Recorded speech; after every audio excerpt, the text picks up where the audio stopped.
Welcome to day 256 of TFIF 365. And today I wanted to talk to you while it's fresh in my brain, because I just got off a call with a client, and I want to talk about asking the question to accommodate or not to accommodate. So as somebody who was a special needs certified teacher, everything we talked about was accommodating, particularly with those people's IEPs, individual educational plans that were mandated by law. If it was in that piece of paper, if it was in that paperwork, that student had to get those accommodations, right? And we talked a lot about differentiated learning. So that's why diversity, equity, and inclusion is no big deal to me, because that's how I worked as a special needs teacher, right? But I was talking to my client, and one of the leads, it's off because they're dealing with some family stuff. And one of the things that helps them find a space or a time or of comfort where they go to, their go-to for comfort is to get in the code base. Well, this is an individual who, as CEO, we don't want in the code base unless they need to be in the code base, because oftentimes people in positions of leadership find themselves putting themselves in roles that they're comfortable with, and they become barriers to progress, barriers to innovation, barriers to differentiation, barriers to profiting, right?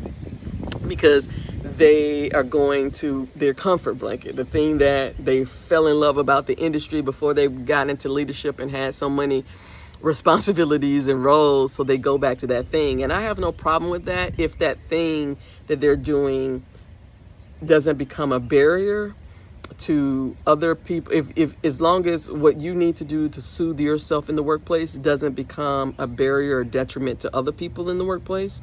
And that's where the equity comes in, that's where the diversity comes in, that's where the inclusion comes in. And we're talking about supremacy-free, coercion-free, discrimination-free, and exploitation-free.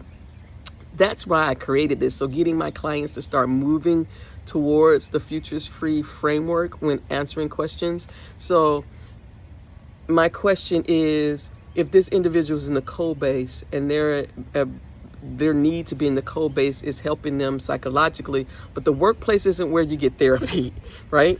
And so it becomes a thing, where's that balance? Where is it about needing to accommodate this comfort blanket, and where do you not accommodate because your need for comfort is causing a problem or a barrier to somebody else, particularly if that person is more marginalized or vulnerable than you. And so now that I wrote Profit Without Oppression, and literally that book is done. It's obsolete to me, and that's what people don't. That's what I have a problem with, how people work and how people move. I wrote a book. I spent 2022 writing the book. It came out in 2023. Once that book, forget when it was published, because it was published with another company, and then I had to republish it because that relationship didn't go well. So in that year of publishing and republishing, when I finished writing, when I put send to send it to the publisher, it was obsolete because my brain had already moved on. My scholarship, my understanding, my perspective had already developed past that.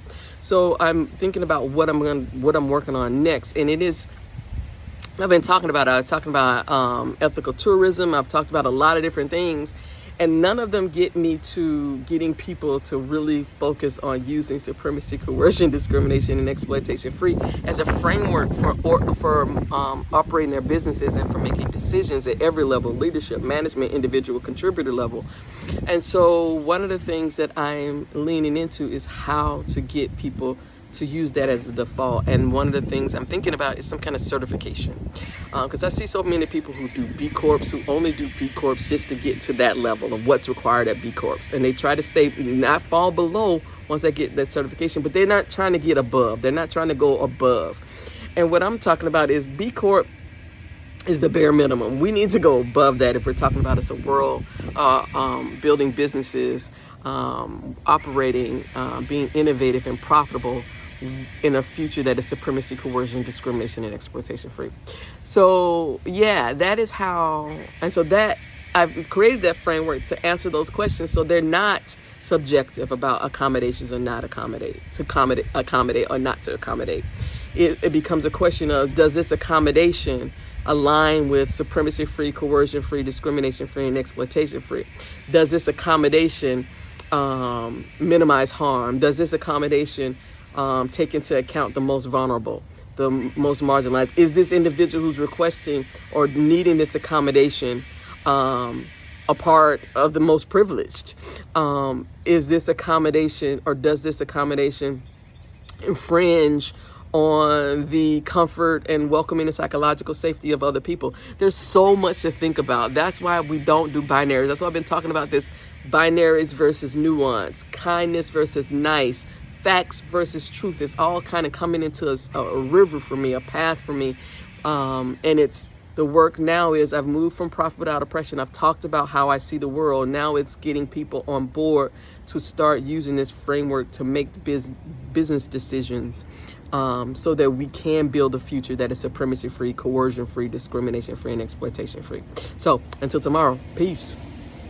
Become a sustaining sponsor at kimcreighton.com/support-the-work and help make this work happen.